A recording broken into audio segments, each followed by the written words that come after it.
एउटा सानो पप्पी सडकको किनारमा एक्लै बसिरहेको थियो। ऊ धेरै भोकाएको थियो र आँखा आँसुले भरिएको थियो। त्यही बेला एउटा सानो खरायो त्यहाँ आयो। खरायोले पप्पीलाई दुःखी देखेर जङ्गलबाट एउटा सानो गाजर ल्यायो। पप्पीले पहिलो पटक कसैले माया गरेको महसुस गर्यो।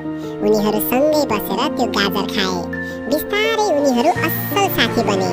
जब पनि पप्पी दुःखी हुन्थ्यो, खरायो उसँगै बस्थ्यो। त्यो दिन पप्पीले बुझ्यो, साँचो साथी भनेको त्यो हो जो कठिन समयमा पनि साथ छोड्दैन।